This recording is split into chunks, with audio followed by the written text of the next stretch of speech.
What's up, guys, and welcome back to another edition of the Hillside Club. I'm a host, James Martin III. Sitting alongside me is Rob Cardini. Man, March Madness just wrapped up, and we got a lot of takes, but there are no hot ones, just real ones here on the Hillside Club. A lot of takes for you guys on this March Madness tournament. It was great. Like, did not disappoint whatsoever. Obviously, we wanted to see the UConn Huskies win it all. I mean, they made an amazing effort to get to that national championship game, man. They had an amazing track, a lot of great teams they had to beat. Michigan just got the better of them last night. And, I mean, man, there's nothing like March Madness, man. It starts to warm up, and we get to see the best basketball in college basketball, man. I love it. So, Rob, your thoughts on that national championship game last night? My notes on the game. Refs stunk. Michigan, really good team, but the refs stunk. UConn made it a sloppy game, but the refs stunk. Charles Barkley hates UConn, and the refs stunk. I've really tried to think about this game a lot. When I went to bed, when I woke up, I asked myself the question last night, did UConn even play good enough to win that game regardless of what happened with the refs? People saying, well, UConn made it a sloppy game the way they wanted to, so you kind of knew there was going to be fouls. Anyway, I don't know how that those should not go hand in hand. Just because you make it a sloppy, slower paced game doesn't mean that refs should just be able to call just phantom fouls, miss easy calls. I mean, the amount of times the announcers were talking about the athleticism of Michigan, which very athletic team, very big team, and then the replay would just show a Michigan player hacking a UConn player, and there was no call. I mean, I don't know. It happened all night. There were literally, I can name 20 different plays where the foul called was terrible or there wasn't a foul called.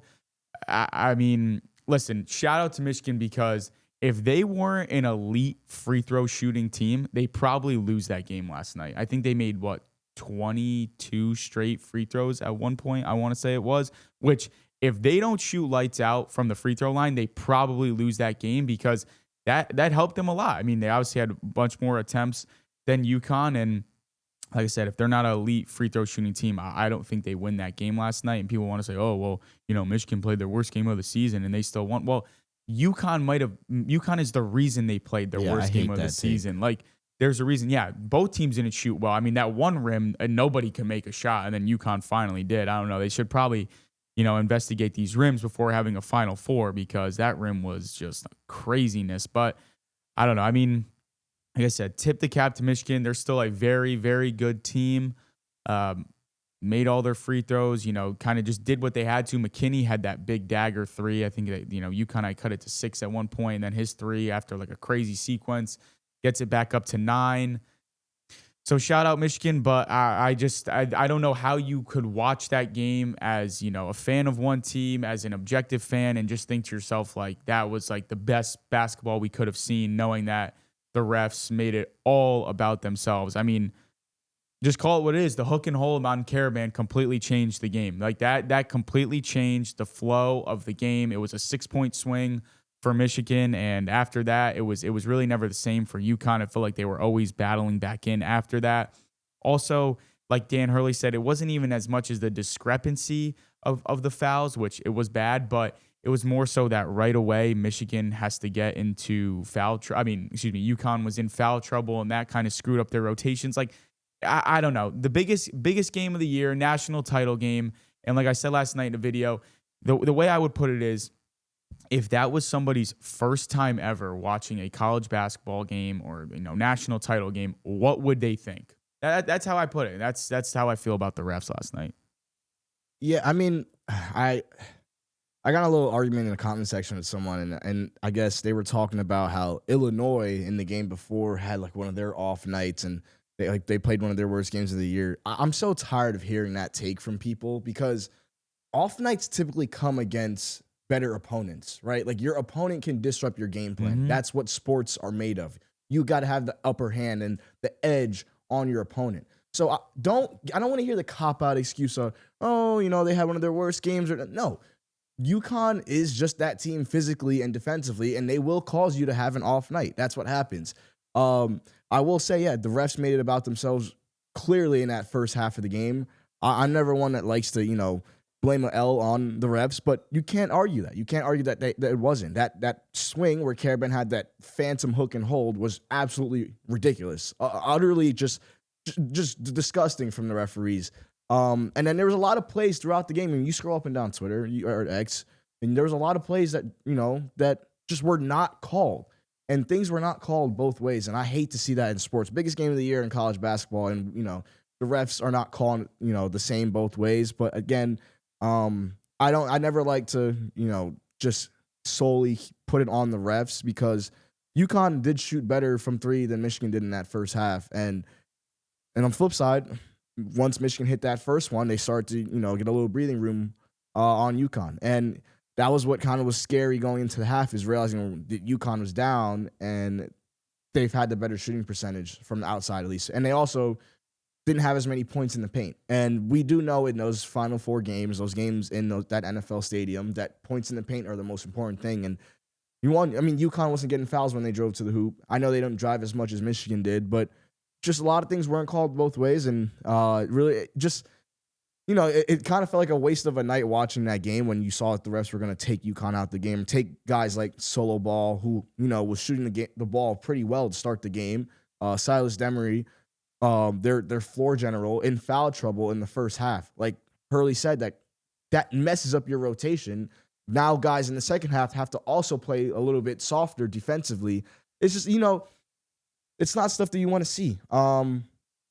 And then, let's talk about, the Final Four games too, because, we can get to talk on those. But Illinois, UConn, I think we predicted that game perfectly. It was exactly as methodical as we thought it was going to be. It was very slow-paced, and UConn, just kind of controlled the tempo. But Illinois, really good team as well. I'd like to see that unit run it back. Brad Underwood has got himself something that would really be great. Maybe you can plug in place, what was his name, Wagler? Yeah, you can plug and place him and find another star coming out of high school. But team has got a great unit. Love the way they Hurley played. owns them. Yeah, I said it in our group chat, I think, or this past week. Brad Underwood literally sees Danny Hurley in his nightmares.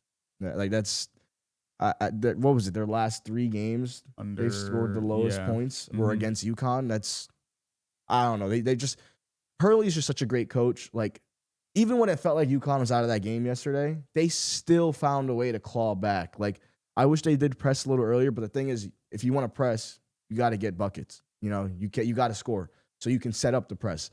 And it wasn't happening last night. And then Arizona, Michigan. I just was not expecting that whatsoever. I mean, I had Michigan or Arizona winning it all. I was not expecting them to just get manhandled the way they did. And Michigan did what they did.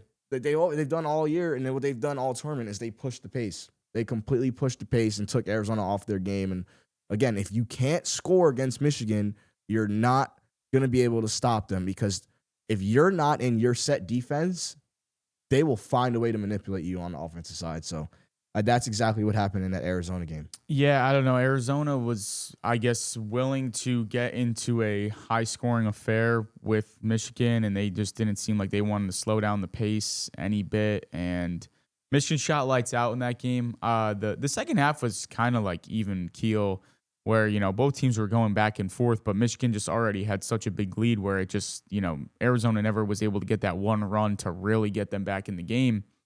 But yeah, I don't know. I didn't like Arizona's game plan. I feel like, UConn had the best game plan versus Michigan. You have to find a way to slow them down, which they did. The pace was perfect for UConn. They did pretty much everything they possibly could to beat Michigan. I mean, this Michigan team, we can call it as it is. They're one of the best teams we've seen probably in the last 10, 15 years of college basketball.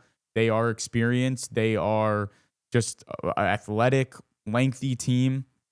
But yeah, I don't know. I mean, Illinois, that was another one. I mean, UConn slowed things down, and that's just what they do. I mean, Hurley's just a great coach. Maybe you could say, UConn needs a, different piece. Maybe they have to, We'll see what they're doing. I think this roster is going to be flipped over more than people think. I think people just think it's going to be all the returning guys. I think Hurley's going to go crazy in the transfer portal and just come back with a god squad because that's where the sport is going. We talk about this year being the year of the freshman in college basketball, and the title game there was only one freshman that was in the starting lineups for either team. So and then Michigan obviously have 5 transfers as starters. So this is the era of basketball. And we saw how the Big Ten kind of took over college football because of NIL, and it seems like that's where it's heading in college basketball as well. So this is kind of the new era. It feels weird. Yaxel said on the Encore interview about being how they were called mercenaries. Yeah, I mean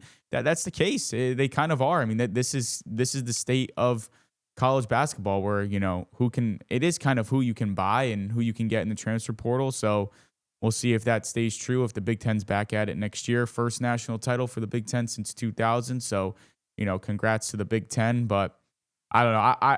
I urge everybody, please go look at the last 2 foul calls on Silas Demery last night. They were so bad. They are so bad. I don't know. I don't know how you can say that and with a straight face say like that doesn't, have an impact on the outcome of the game. Like, sure, does it always come down to if UConn makes a couple more shots, maybe they win anyway? Yeah, of course. Like, there's no denying that. They missed too many open looks. Even when they cut it to 4 late in the game, I believe there's 28 seconds left. They get a possession. They run a nice little, curl for Caravan, and he was a little too deep, ends up hitting the front of the rim. But if he makes that, they're down 1 with like 23 seconds to go on the clock. So they were still right in it. Again, and then another point, I don't understand why Charles Barkley hates UConn as much as he does. I think he picked them. He picked against them every single game except the Furman game. And I don't know if he has something against Dan Hurley. I don't know what it is, but constantly he just does not like to say anything good about UConn. He said that Illinois was going to blow out UConn. I don't know. I don't know what his deal is, but I mean, literally at halftime, it was like, UConn's playing their best game and they're still down. It's like, Chuck, I mean, like you played, like he's played sports before. Like I don't know why he hates UConn as much as he does, but I know we wanted to get into who won the bracket. So we got to shout out our bracket winner for the Hillside Club March Madness Challenge. Shout out Lucas Granito for coming in first place. He was in the 99th percentile. He picked Michigan to win it all, actually against UConn in the national championship game. So shout out Lucas Granito. You will win some merch, and you do also win that free golf simulator, hour-long simulator run. So congrats, Lucas, and we will get that to you. Shout out. So yeah, I feel like I have to utter this apology to the Big Ten. I really do. At least to Big Ten basketball, because I actually have said that Big Ten is the best conference in all of sports or college sports. But they're actually starting to step away from everyone else. They're starting to create a little gap, I feel like. They just completed the trifecta. They won the national championship in college football. They won the women's national championship with UCLA. And last night, Michigan won the men's basketball national championship. This is starting to look like dominance. Like I said last week, we just saw a known basketball school in the Indiana Hoosiers completely turn it around and win it all and win the national championship in football. Michigan, last night, wins the Big Ten's first national championship in 20-some years. And now, and as well as UCLA goes on and wins a women's basketball national championship, adding to their run. That's a school that has just completely ran college basketball. So this is awesome. And then not to mention the Frozen Fours this week. The Big Ten has 2 teams in it as well, Wisconsin and Michigan. Michigan being the favorite, the number 1 seed. So if Michigan goes and wins the Frozen Four as well, I got nothing more to say about the Big Ten. I really don't. It is starting to look like dominance, and if I'm a school or a fan from another conference, I'm looking at this with a little bit of a side eye. Like something's got to give, because this is a takeover from the Big Ten. Something I honestly just didn't see happening. But hey, everyone's saying now that every school can pay. It's it's what's happening, and hey, yeah, I mean, this is what's happening with college sports, and it kind of brings me back to this hire by UNC basketball, where they go and hire Mike Malone, a guy who just won an NBA championship 3 years ago with the Nuggets. They hire a pro coach with a pro mindset and a great, I guess you could say, leader. And it kind of embodies this whole shift in the landscape of college sports where they're more pro now than they've ever been. And I understand that, them bringing him in is kind of them also shifting in that kind of perspective. We saw Bill Belichick go college football. Are we going to start seeing more coaches, flip to college sports? I know the money's better in the pros, but still, it's enticing now that you have more, control of the guys you have on your roster each year. Yeah, I saw someone comment about how UNC did the same thing, getting a pro coach to come back to the college level, and they were like, how'd that work out? First off, completely different in football and basketball. A lot harder at football. 1, 2, first year there, like it was none of his players, like all transfer guys. Like now he'll start recruiting. Like that's like a 2-year process, maybe 3 even in football. We saw with, Dusty May at Michigan where, you can kind of flip a roster obviously instantly and it becomes, the best team in college basketball. Obviously you still have to be a very good coach to do so. And, kind of, I'm can't think of the word that I want to use right now, but, complete the team, have them as a cohesive unit. So, great job by Dusty May there. But, I love the Michael Malone hire. I think it's great. I think that, he's a brilliant basketball mind. I think that it's just a really good hire for North Carolina. They have a great brand to recruit behind. They'll have a good NIL fund for him, and he will bring, a true professionalism. He's won at the highest level. So I think it's a great hire for them. But like you said, like this is just kind of the state of, college sports now where it's become, it's very pro-like. And it's always been, pretty much a pro league to some degree. Like I think, like Jay Billis said, when there's schools making, tens of millions of dollars, off of these players, like that's as pro as it gets. And now they're getting paid. It's for sure pro. And, Billis and Calipari had a great back and forth on ESPN. I know you sent that over to our group chat, and that was a really good watch. But it's just kind of the state of college basketball. So it'll be interesting to see, if anything is done, because I love the transfer portal. I think it's great for players. NIL, obviously an amazing thing for college athletes. They definitely should be getting paid. I am not a fan of, 23, 24, 25-year-olds playing college sports. I will never understand that. I understand like injuries. I understand, you need a year off because of an injury. I completely understand that. Past that, all these transfer years and this and that, and just the way guys are still getting back into college basketball, I will never be able to, support that. They're playing a different game than everybody else. So we'll see what gets done there, but different era. I know you mentioned UCLA women. Shout out to them winning their first ever national title. They dominated South Carolina in the title game. South Carolina obviously just beat UConn as well. UCLA beat Texas in the Final Four.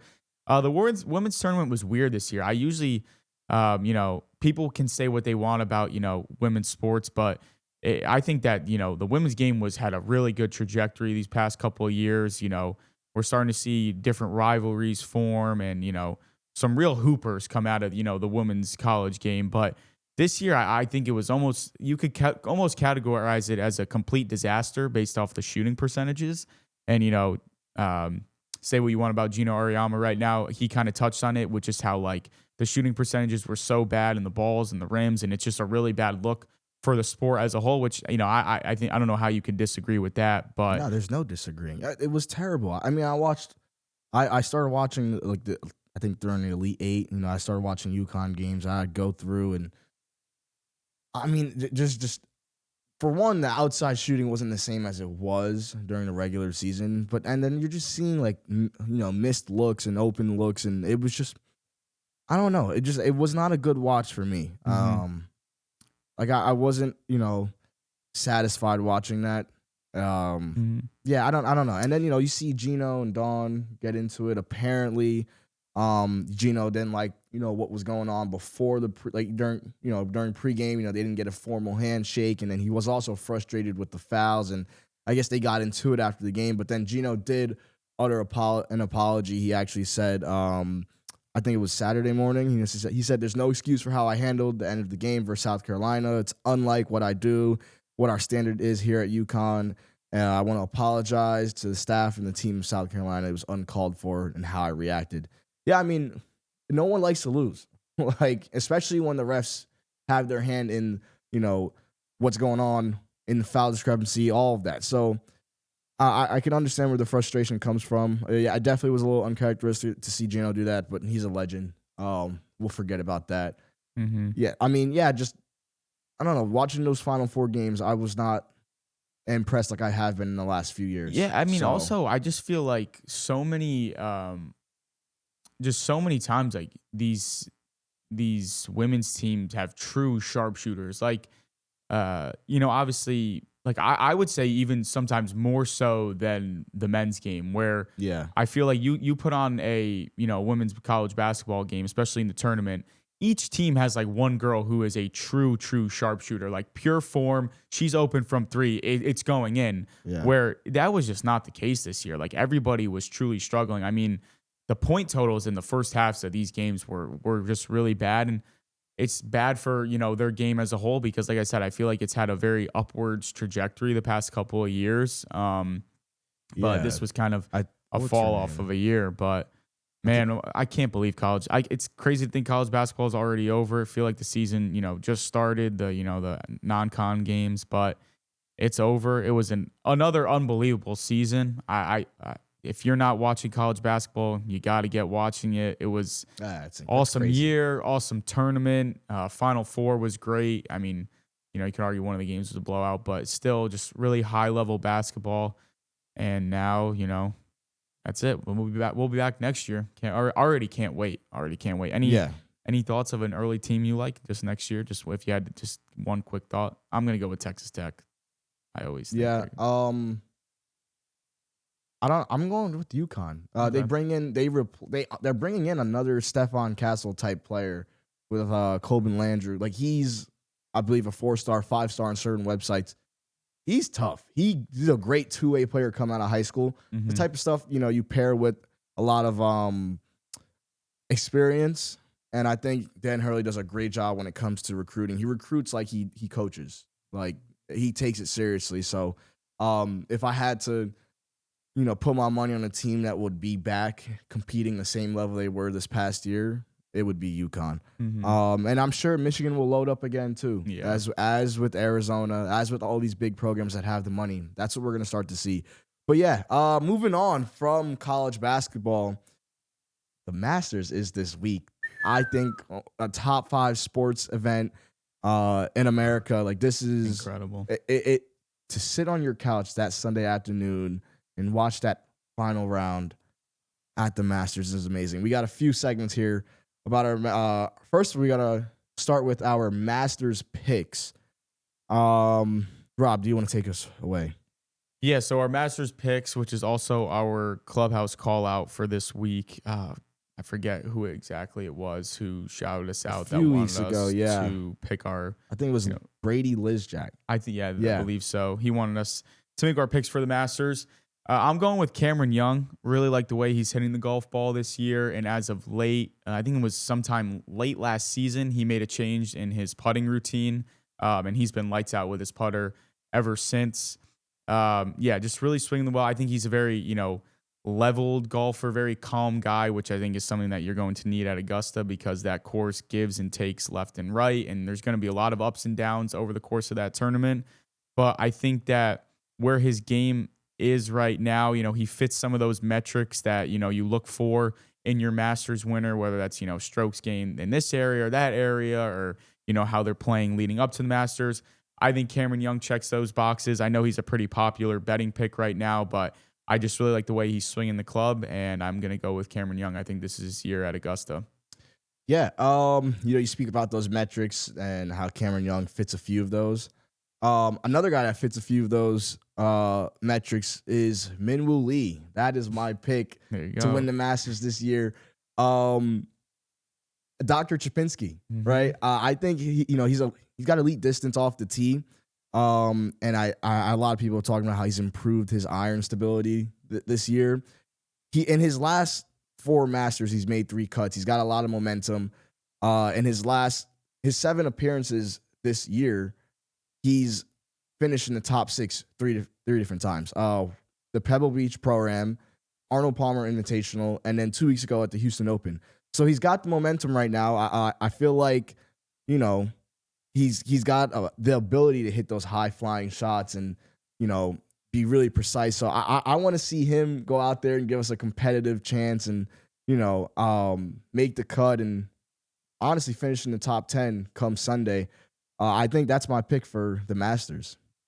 Yeah, I like the pick. I feel like this is a year where, you know, a lot of people say, well, the Masters isn't random. You have to follow trends. But I feel like there's a lot of guys that can, you know, go at it. I mean, Colin Morikawa is a guy that always plays well at the Masters. He kind of fits some of those metrics. His game seems to be trending in the right direction. You can obviously never count out, you know, Scotty, Rory. I don't think Rory will go back to back. I feel like Rory almost might be like too relaxed going into this tournament. I feel like he just felt like such a weight off his back winning last year that he might like almost like enjoy this tournament more. But I could be wrong. Like, I wouldn't be surprised if he won. Scotty, I don't know. Scotty's kind of had a weird year, so I don't love him to win this year. Then you have the live guys like Rahm and DeChambeau who are playing some good golf. I don't think they're going to win. I'm just not. I never think live guys will just come over and win these majors. I just don't think the golf is as good over there. But, you know, still playing good golf. So I wouldn't be like shocked if they won. And then, you know, a couple other guys, you know, Ludwig, he's playing, you know, really good golf, but he's just choking. So for that reason, I couldn't pick him. But we'll see. I think it's going to be a fantastic week golf. And don't count out the old guys like Justin Rose and Adam Scott. So I think they can still make a run at it. But really looking forward to it. Did you get a chance to see? I wanted to ask you about Rory's Masters dinner menu, which the previous winner always picks the year before. I'll give it quickly here. So for appetizers, he had peach and ricotta flatbread, rock shrimp tempura, bacon wrapped dates, grilled elk sliders. Those were the appetizers. I believe that it was like a little bit of everything, some stuff that he grew up eating. And then first course was yellowfin tuna carpaccio. Main course, either a choice of Wagyu filet or seared salmon, and then dessert, sticky toffee pudding. Let me hear your thoughts first on the menu before I give mine. Honestly, everything on there looks pretty good. I don't know how I feel about the dates. That's the one thing I'd be like a little, but sticky toffee pudding, you really wrap it up at the end. I love that. I mean, you can't go wrong with salmon or filet. That's a pretty solid decision for the main course. First course, the yellowfin tuna, again, like I'm sure that is made amazing out there at Augusta. And then everything in the appetizer menu, like that rock shrimp tempura was the first thing that just completely, I was like, whoa, that sounds great. But even the grilled elk sliders, like I'm sure that's amazing. Made with a little bit of roasted garlic aioli. Come on. I thought Rory knocked it out the park with this menu. I don't know. Some people were like, Some grilled people don't elk. have palates. People were talking about, like you said, the dates. Not a people love that. I think the dates are going to be great. Yeah. I mean, I eat dates from time to time, like with like a little peanut butter and chocolate on them. They're really good. The peach and ricotta flatbread, that's something that my mom has actually made from time to time, and that is, if you don't know about that, I'm sorry. that slaps. I don't know. I think this is. It's a different menu. I feel like usually you see guys try to take like one certain angle with their menu, where I feel like this kind of touches on a lot of different flavors. But I'm all here for it, Rory. I wish I could get an invite to this dinner. We're going to keep it in with the Masters vibe. So we're going to go through the words and phrases that actually can't be used at the Masters and what their replacement is. I believe it's 9 of them right here. We're going to pick our favorite. You know, some people think this stuff is pretentious. Other people love it. I think it's great for the vibe of you know, the tournament. Like it's Augusta. It's the Masters. There's a reason people love it. So we're gonna go through the first one. So fans are called patrons. All right. Sand traps are called bunkers. The back 9. There is no back 9. It's the second 9. Then we have the driving range. Can't call it the driving range. It's the tournament practice area. Then a twosome. There's no such thing as a twosome at Masters. It's a pairing. The rough. And I think this might be my favorite. The rough is the second cut at Augusta. Love when Jim Nance references the second cut. Country club or golf course? No such thing. It's Augusta National Golf Club. And then there's no sponsors. They're all dropped at the Masters. And then the fourth round is called the final round. So those are the things that kind of make the Masters, and they're different from, your typical PGA tournament. But there's a reason why this has, it's a legendary tournament, and the little things like this matter. Outside of, the menu being so cheap and, people not being able to bring their phones in, but there's so many little things that the Masters does well and Augusta does well, and it's amazing. But what do you think is your favorite from that list? I don't know if it's maybe because I want to be one of them. I'm gonna go with the patrons. I just feel like that's just so iconic, and if people aren't too familiar with the Masters, I just feel like that's kind of the first one they always hear because it's said so many times.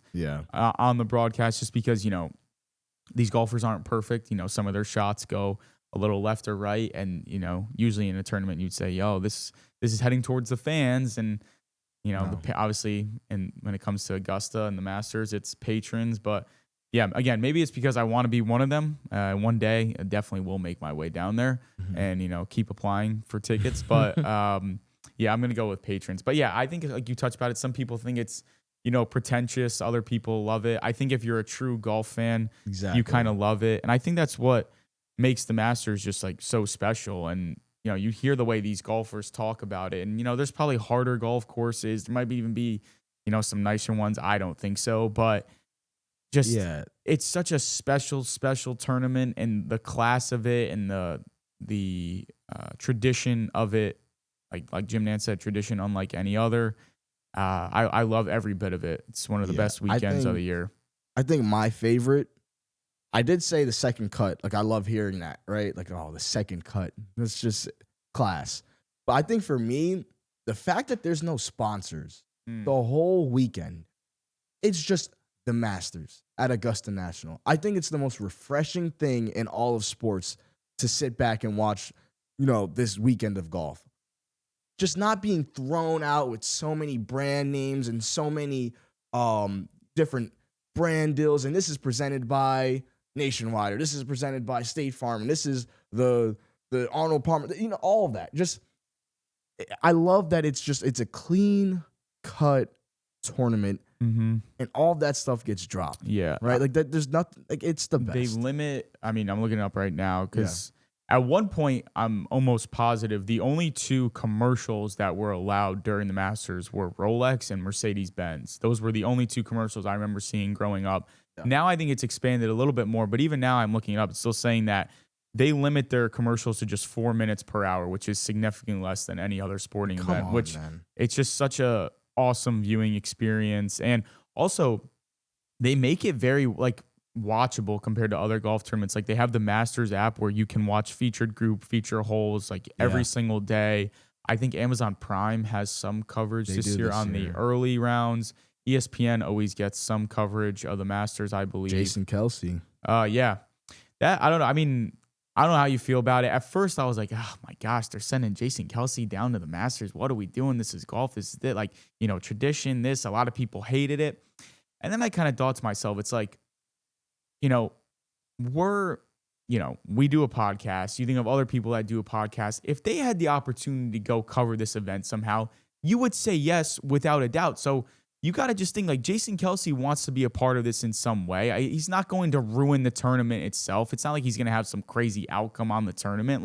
He's probably going to do a couple promos and get fans involved. They're trying to grow the game of golf. And at first, I kind of did have that reaction of why is Jason Kelce going to the Masters? Why isn't he, sticking to football for ESPN? But it's they're trying to grow the game of golf. This is kind of the era that we live in. And you got to just credit him for taking advantage of every opportunity that he has and trying to help grow the game of golf. Yeah, no, a lot of outrage online, which seems to be a common theme these last few years, is people just get upset and go immediately to X and just start, with the thumbs. But yeah, a lot of people didn't like it. Honestly, I don't really care for it. It's, again, like Rob said, if someone asked us to be there, I'm there in a heartbeat. I'm Yeah. there in a heartbeat. Like, that's not even a question for me. So, yeah, I mean, that's awesome for Jason Kelsey. I mean, I saw Pat McAfee, they were talking about it, and he said basically the Masters told him to F off. Like, this, like, no, Yeah, absolutely they're not. not going. And I can understand that. McAfee's show is on definitely the wilder side, but again, there's a reason why people watch it is because it's a lot, more authentic, and that's something that you're not gonna get with the Yeah, Masters. I think he also wanted to do like an actual like live show there, yeah, absolutely which is not. not. I don't think Kelsey's probably going to be doing that. He'll probably be doing like something more specific. And like I said, I understand the pushback at times because I think that the tradition of golf and the elegance, if you will, is kind of what makes the game the game. No. But again, I don't know. It's not like I don't think Jason Kelsey's going to be doing anything that's going to overpower the tournament. I'm sure a lot of people won't even ever see that he was at the Masters. So I don't think it's as big of a deal as people are making it out to be. But Yeah. listen, that's just the way the game's going now. So Yeah, it's weird. But so little baseball talk for us here here we go. on this Tuesday. Here we go. Tuesday morning. You see, I still got the Yankees in the number one spot behind me. We got Big G's jersey behind me because he's off to a fantastic start. That is my guy right there, man. Big G. Rob, how do the words, in terms of the Yankees, how do the words "run it back" make you feel? How does it make me feel? Disgusted. That's probably the best word. I don't know. I mean, run it back. Run what back? A roster that wasn't good enough to win a World Series? Isn't that the goal for the Yankees to win the World Series? Like, there's no salary cap in baseball. They should be competing every year. Payroll is always one of the highest. So when you say run it back, I mean, I don't know what are we running back? A team that wasn't good enough to win the World Series. So that's how it makes me feel. I'm just disgusted to hear it, but that's what we'll keep hearing anyway. A lot of people are talking about how, end of last year, they made a lot of trades for the bullpen, brought in a lot of new arms. So, I mean, you get a full season of Bednar, full season of Duvall, and a full season of Schlitter. That doesn't give you any optimism. I mean, you talk about it's the lineup, it's the holes in the lineup. It's not. I've never had a pitching. problem with the Yankees pitching. People say last year, kind of the Blue Jays got on them a little bit, which they did, but I never feel like the Yankees pitching is the actual problem when it comes down to it. Every year in the playoffs, it always comes down to the fact that they have four or five guys who are just not producing in the lineup, and that is absolutely killer in October. So listen, Bednar, Duvall, Schlittler looks like an ace. He looks great. It looks like he could make a push for the Cy Young this year based off what we're seeing early on. Fried is another ace. He's had one of the best ERAs in baseball over the past, I think 5 seasons now. Eventually you'll get Garrett Cole and Clark Schmidt back. Will Warren's kind of an up and down guy. Rodon will also be coming back. I'm not as high on Rodon. I just feel like he's, even more injury prone, just very up and down. But listen, pitching, I have no problem with. The lineup sucks. Can we call it what it is? Can we call it what it is? You have it in the notes right here. Yankees scored 2 runs in an inning where 6 guys reached first base, but not a single run was scored. I think there was another inning where they scored. Not a single hit. Not a single. 2 runs scored, not a single hit. But that's the classic where 2 out, playoffs, 2 outs, need a hit, never get it. It's just, I mean, I don't know. I don't know how people look at this lineup and actually think it's going to win a World Series. They have 5 holes in the lineup on any given day because their 5 best hitters. You can only play 4 because Goldschmidt and Rice can always alternate. Which I don't know how you take Rice out of the lineup. The guy's absolutely killing it. Shout out my twin Ben Rice. Yeah. Maybe the best first baseman in all of baseball right now. But yeah, I mean, you have 4 good hitters any given day. You have Judge, obviously, who's starting to play like himself again. Bellinger's playing really well. Stanton playing out of his mind at this age, and Rice or Goldschmidt, whichever one you kind of flip-flop there. Obviously, I prefer Rice, but other than that, the Yankees haven't had a leadoff hitter since DJ LeMay who could still swing a baseball bat, which, that's been, 4 years out of that now. So they don't have a leadoff hitter. 6 through 9, Jazz is very up and down. You feel like he's still a spark, so you kind of just put so much faith in Jazz. Okay, maybe. 7 through 9, unless you're a complete just delusional fan, you know that this is one of the worst bottom three of an order in all of baseball. All of baseball. It's terrible. It's absolutely terrible. I don't know what people are watching, but that's what the Yankees are cool with. So, people say, oh, what were they supposed to do? What were they supposed to? Who are they supposed to go out and get? I don't know. Maybe anybody else other than who they have at the bottom of the lineup right now. Maybe bring up prospects. I can't wait till we have to see Anthony Volpe come back because Caballero has been playing so bad. Like, I didn't think you could actually, hit as bad as Caballero has been. And even in the field, he hasn't been that sharp. So Volpe will instantly get the job when he's ready to go. McMahon couldn't hit water if he jumped out of a boat right now. But no, we'll just keep letting prospects rot. And you're telling me that this is worse than, seeing maybe Jason Dominguez. This is worse than seeing, Lombard. No. Okay. Whatever. Yeah, I really want to see Lombard. Like, why? Like, I do. I don't know. Like, give him a look. Like, the bottom of the lineup right now is not great whatsoever.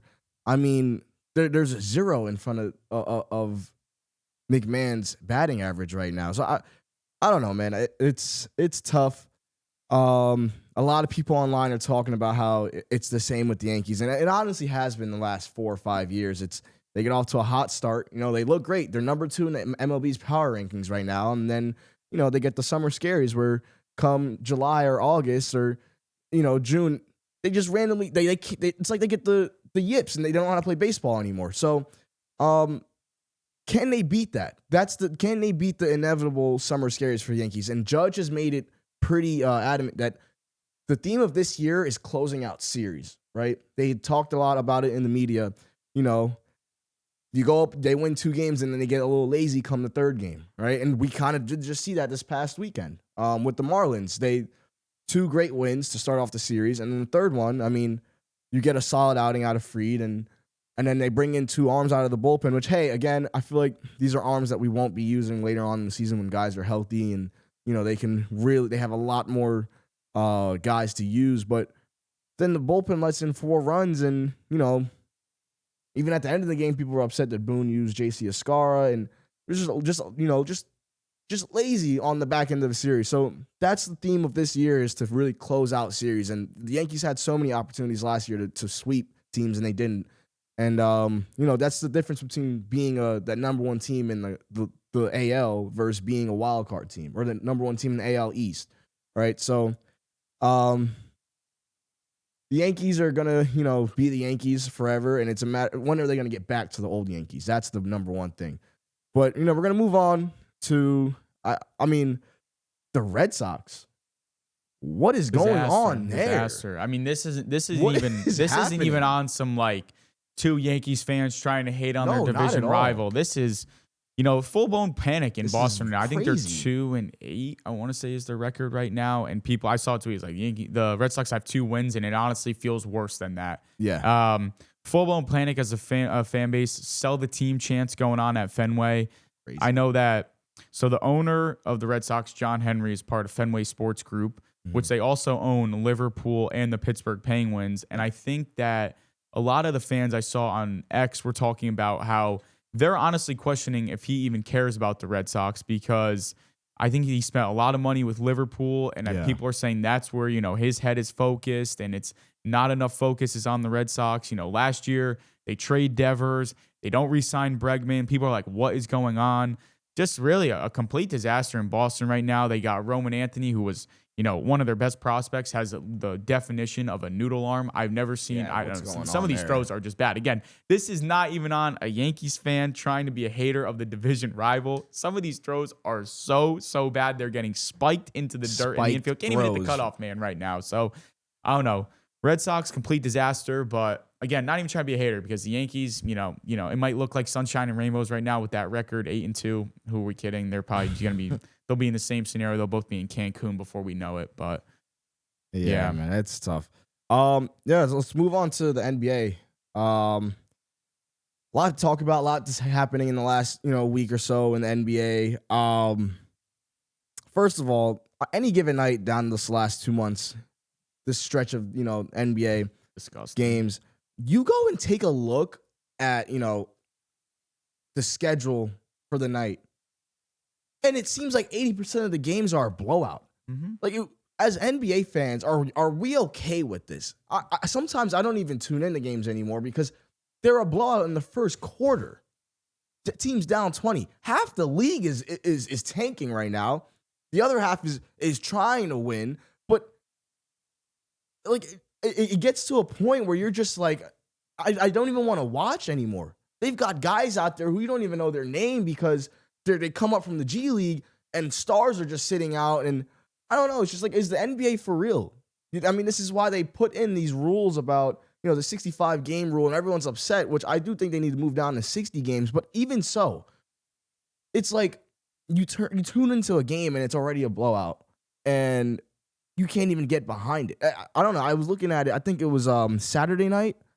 I was looking at the box scores for every single game. At least 7 out of 8 games were blowouts. Friday. Was it I'm Friday? looking at it right now. Just disgusting. It's just like, it's disheartening from the NBA. And then, a lot of injuries too this past week. The Lakers, woof. They might be cooked. Yeah. They really might be cooked. I don't know. I mean, I don't know. Are they still locked? They still in that 3 seed right now? I don't know. I'm looking right now. No, they dropped to the 4, so they're they gonna get the keep dropping Rockets too. Yeah, I mean, right now, I don't know. They're still 4 games ahead of Minnesota, who's in 6. So I think they'll probably either be 4 or 5, which probably locks them up to play the Rockets or maybe the Nuggets if someone kind of jumps there. I don't like either of those matchups for the Lakers, even when they're healthy. I maybe Houston. I think no Reeves, no Luka. Like, it's a sweep. Sweep, really? With even with a lot with of people's LeBron out go? there, With a lot of people's go? Oh, But he's 41, so the pressure shouldn't be on him. Yeah, no kidding, guys. We know that it's not. This isn't, Bron shouldn't be, leading the team in every category. But now that Luka and AR aren't there, he obviously has to take on a bigger role. But that's okay because, he took a lot of games off this year. So when he wakes up, it doesn't feel as good. But, dude, I feel like I have to say that LeBron video with Bob Does Sports. I'm low-key starting to like LeBron a little bit more. Whoa! But so again, here's the thing. I never hated LeBron. People I'm very critical of LeBron. But I don't hate LeBron as a person. How could I hate somebody? I've never met LeBron. He seems like a great guy off the court. Great father, has never been involved in any sort of scandal. I don't hate LeBron as a person. I hate his fans. That's kind of the realization I came to. I absolutely hate all LeBron fans. They're a disgusting fan base. It's kind of like Cowboys fans, just so delusional. Really just a disgusting fan base of people. And it's more so because it's not even that they try to prop LeBron up by saying, oh, he's so great. It's that they're always trying to delete other things from the history of the NBA and act like LeBron didn't play with this guy or the guy he did play with wasn't as good as he actually was. I hate LeBron fans, but LeBron, it was pretty cool seeing him out there on the course with Bob Does Sports. Yeah, but great video. They might be cooked in the playoffs, which they weren't winning anything anyway. You're just not. I'm sorry. Listen, LeBron, as great as he is, like people say, he's 41. He can't carry a team anymore. He's 41. Okay, that kind of knocks him down. Luka plays no defense, so that's never good in the playoffs. DeAndre Ayton, he's not about it. So they were always cooked. Now they might just be cooked in the first round, but yeah, I can't see them winning a playoff series. Yeah, absolutely not. I did see something that kind of took my eye. A report about the Warriors kind of going on a last dance, which is enticing to me. They're thinking about loading up next year. I saw a report that they might go after Kawhi this year, and I also saw they are mocked right now to pick Braylon Mullins at 11. He should stay in college, but I don't know. I think he should leave. As a UConn fan, you want him to leave, but at the position he's in right now, I think he should stay another year. What's the point in staying? I just don't think he's ready. I don't know. I think there's, as good as he is and he can get hot at any given time, there's a lot of times where he gets a little careless with the ball. I don't know. I think he could use another year in college, but that's just not how it works anymore. So perfect one and done. He'll go to the pros. Good for him. Go to the pros. He's 6'6". He can shoot lights out. He's moving like Con Kneppel. He's athletic as well. I mean, that's got a good NBA stuff, and he's young. That's the most important thing for the NBA scouts is young talent, and that Mr. Basketball of Indiana. doesn't really get any better than that. Yeah. So, but as a UConn fan, you want him to stay. Like, you really do. But I don't think he should. But I do like the idea of almost like a last dance for the Warriors. I think Kawhi would actually be a good addition for them. I know people have a lot of criticism about Kawhi and how many games he plays. Can you count on him? I feel like if he's ready to go for the playoffs, you can count on him, especially when you have Curry on the court who, man, look at Curry, man. He's so inspirational. He's actually don't get any more inspirational. He is insane. He really is the greatest point guard of all time. Like, we knew this a couple years ago, but like, I just feel like his return the other night just almost solidified it. Like, I've never seen someone get the amount of defensive attention that Steph Curry does. I don't think he's the greatest scorer in the NBA. He's not the greatest player in NBA history, but no one has ever received more defensive attention than Steph Curry. The second he crosses half court, he is getting, someone is instantly on him. It's truly incredible how the guy even still finds a way to score. I think he had 29 points in 26 minutes in his return. Top 5 all time. I'm not even arguing with people anymore. Yeah, He's top 5. Shaq said it on Pat McAfee. You got to put Curry in the GOAT conversation now. Like, he was like, when you're having the conversation about the GOAT, you have to at least mention Steph's name just because of how great he is. The dude changed the game completely. Literally changed the game completely. I agree. Also, like, I got him at 5. Yeah, no, 5 is not crazy. I think I got him right there as well. I mean, he's inspirational as hell, dude. I mean, 29 and 26 minutes, his first game back. He's on another level. And I mean, for the Warriors, not to mention, they have Kristaps Porzingis too, who's just lurking back there. They could also still have Horford off the bench. They have a lot of young guys that have played enough, which is kind of what we saw with that Warriors team that won. I think it was 2021 or 2022. They had an off year, right? Curry was hurt. They let the young guys like Jordan Poole just, run the offense and do whatever. And that's kind of what we're seeing this year. And then they loaded up the next year and they went right back to the finals. So it would be really cool to see if Curry gets his 5th ring, he's top 3 all time for me. I don't know. He might jump LeBron for me. I don't. But hey, man. Yeah, I mean, the NBA, at least we're getting to the good part, right? Yeah. Like, play-in, I believe, is next week. Playoffs, 3 more home games for the Knicks, I believe, who had a crazy game last night. But we're going to move on to our Open to Work segment. And this week, Open to Work, it's NBA fans as a whole. I mean, last week, LeBron said something on that Bob Does Sports video about Memphis and how they need to just move to Nashville already. He's talking about how the hotel is the worst in the league. And, I can't believe this is even a topic of conversation. If you've ever stepped foot in Memphis, you would know what he's talking about. People need to, if you have the luxury of traveling and going out there to Memphis, please do it for yourself. You've been to Memphis? I've driven through there. I've been to Memphis before. I honestly didn't know that. Oh, no. It makes sense what he's talking about. I saw a video. Someone was, touring the hotel he's talking about. Look at the hotels around the league that these teams stay at compared to the Hyatt in Memphis. It's understandable what he's talking about. What are we talking about here? The fact that there's even an outrage about what he said is insane. Jobs, people. Everyone needs to get jobs. Open to work. Because what are we talking about?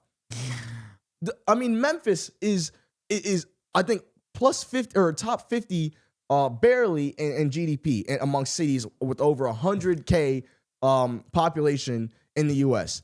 The city of Memphis ranks highest in crime in cities with more than 100,000 people in population. The Memphis Grizzlies themselves are second in attendance in the NBA, just in front of the Rockets. And then they also have the lowest valuation out of all the NBA teams in the NBA. I mean, what LeBron said has been said before by countless NBA players. NBA players talk about it all the time about how they hate going to Memphis. They hate going to cities like Memphis, Indianapolis, New Orleans. It's been talked about. I mean, he was honestly making a great business standpoint. I mean, Nashville already has a hockey team, already has a football team. They have an NBA-ready stadium there that the Predators play in. It makes sense, right? Nashville is a big tourist city. What he said makes sense. I don't even understand why there's outrage to begin with. But hey, I mean, a lot of people from Memphis, there was a lot of outrage about, it's the biggest thing for the city. How are you going to take such a cultural importance out of the city? You think the NBA cares about that? Can we be serious for a second? We need to be real. You think they care about the cultural importance or how much money an organization can generate, right? They're gonna expand because there's so much talent. Why not move a team to a city that is vibrant with tourism and has been on the rise, right? I don't know. That's just how I thought about it. NBA fans as a whole, we need to go and develop, find new occupations, find jobs, because there's no way that people were upset about what LeBron said while players have been saying this for years, right? People need to relax. Little economics lesson today on the Hillside Club from thanks Yes, to 'cause we James gotta on be the real. We economic gotta state be of real. Memphis. Like, I don't know. I can't. I've never been to Memphis. I can't speak on it. I don't know go. Stephen A. like snapped back at LeBron, which the only way I'll defend Stephen A. in the sense of like people do forget that Stephen A. like he said, he's not an influencer. He doesn't have a podcast. He is hired by ESPN to talk about this stuff. Like when LeBron makes the news, because when LeBron says something, it makes the news.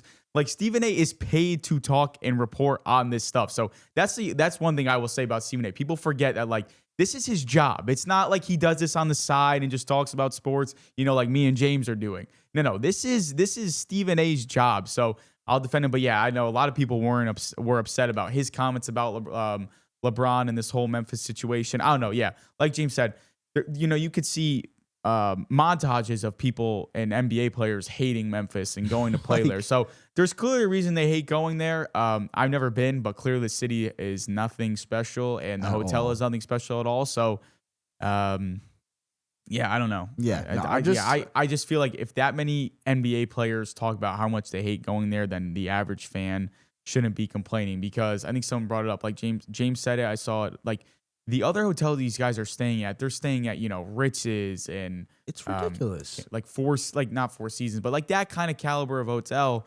So, we have no say in this, and especially if you've never been to Memphis. But that's my last thing is just I went and I saw the ticket prices for the Knicks Memphis game the other night.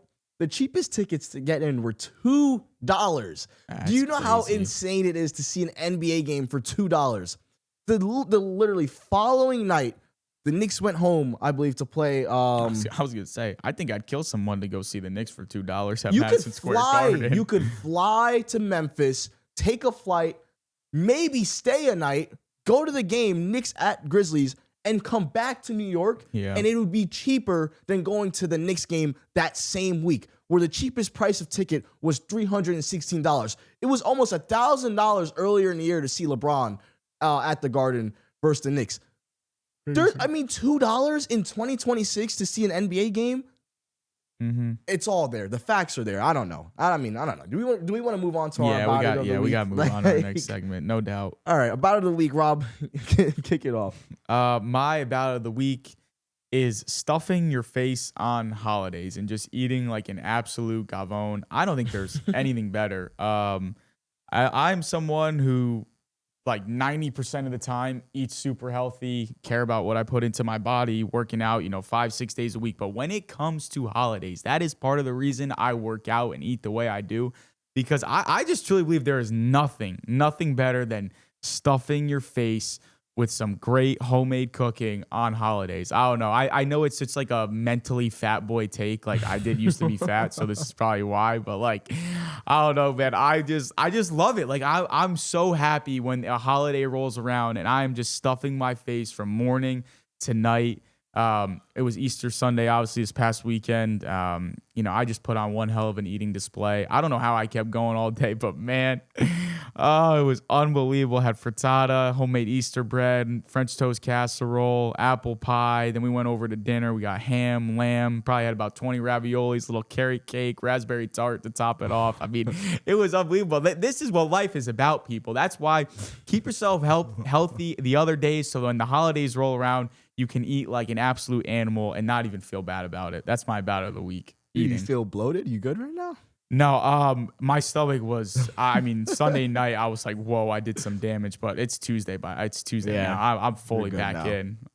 I love it, man. Oh my gosh. No, there's a reason why I think Thanksgiving is the goated holiday. Mm-hmm. Like it doesn't get better than that. Like you eat and you get put in a food coma, and it's just like, none beats that. But for me, my about it of the week is Nickeil Alexander Walker Oh my goodness. He must have got tired of the family loving on his cousin SGA at family events and because he is clearly the favorite to win most improved player. He's averaging 21 4 and 4 this year, where last year he averaged 9 3 and 3.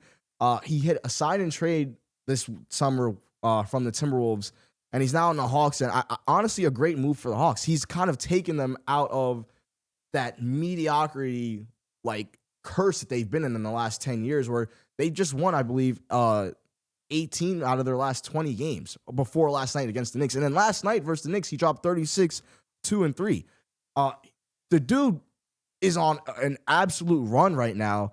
And like I said, he probably got tired of his cousin SJ getting all the love in his family, because the level, no one just goes from scoring 9 points one year to scoring 20 the next.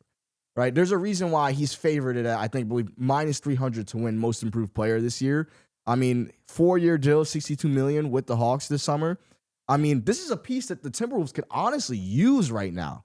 But this is what happens when guys get out of that role, right, that they were in with another team, and they get to, get a little more breathing room and a second role with another team, and they get to see, the type of player they were supposed to be. I mean, he was a great player in college. He was a scorer. This is a guy that we could have seen become a scorer, but in the NBA, you got to find a role. And I remember Mike Breen talking about it last night in the broadcast.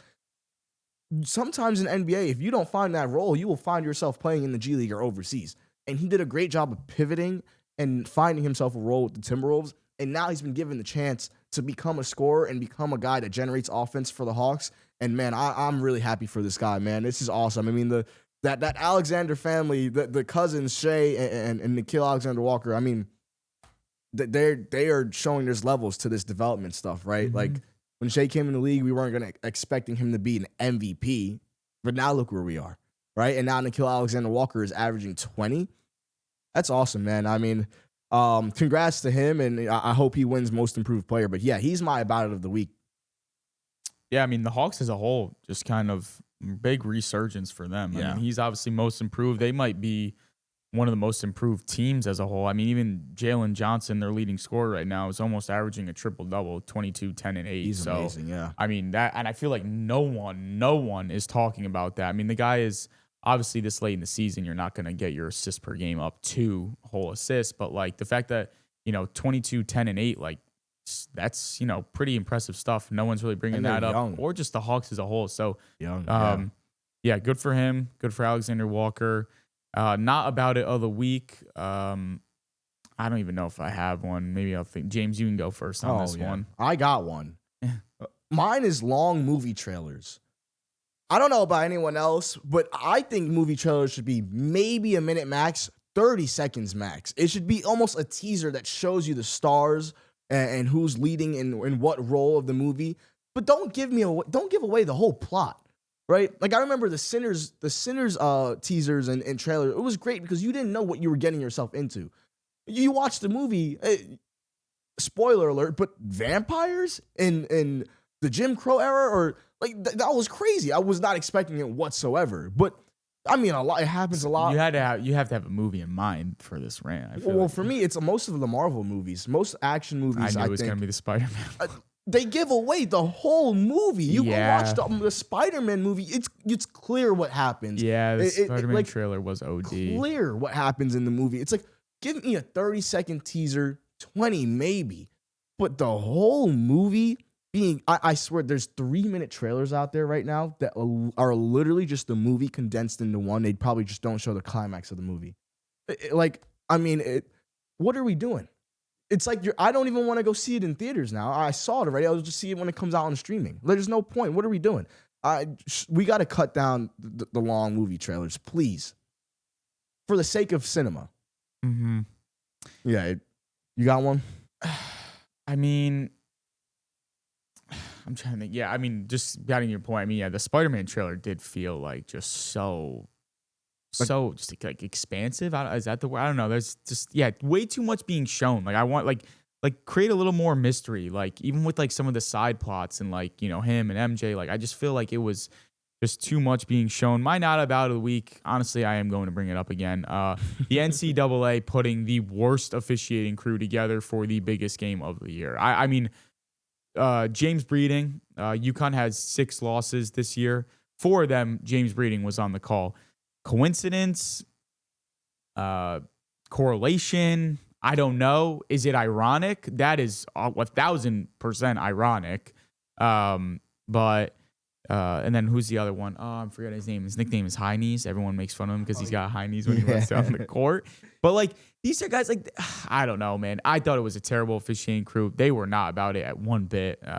Just disgusting. So yeah, not about it. I don't want to keep talking about the refs. Talked a lot about them earlier, but terrible officiating in the national title game. But yeah, let's move on. So talked about it a little while ago how, the Champions League was going to get going. We made our picks. I think my team's done, right? Tottenham didn't even make it. What a joke, man. It was how over disgusting. But you guys, both of your teams are still in it. You picked Arsenal, right? Yeah. Or no? And then, yeah. No, I didn't pick Arsenal. You picked Real Madrid. PSG. Oh. Or was it Real Madrid? I think it was PSG. Yeah. I mean, so quarterfinals start today. I think this episode will be out after the quarterfinal game, so hopefully.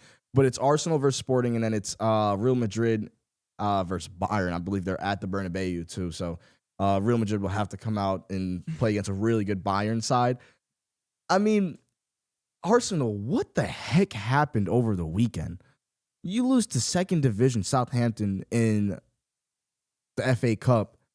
It went from quadruple to treble people were talking about, and now it's, are we going to even get the Prem? It's a scary thing. I mean, Man City is starting to build up some momentum, and you got to play them very soon.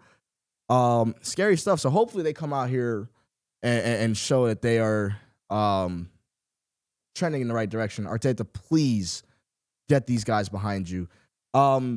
But yeah, and then tomorrow it's Atletico versus Barca. We just saw a great match with them over the weekend. I mean, Atletico, that Barca match was full of emotion. You saw Lamine Yamal clearly.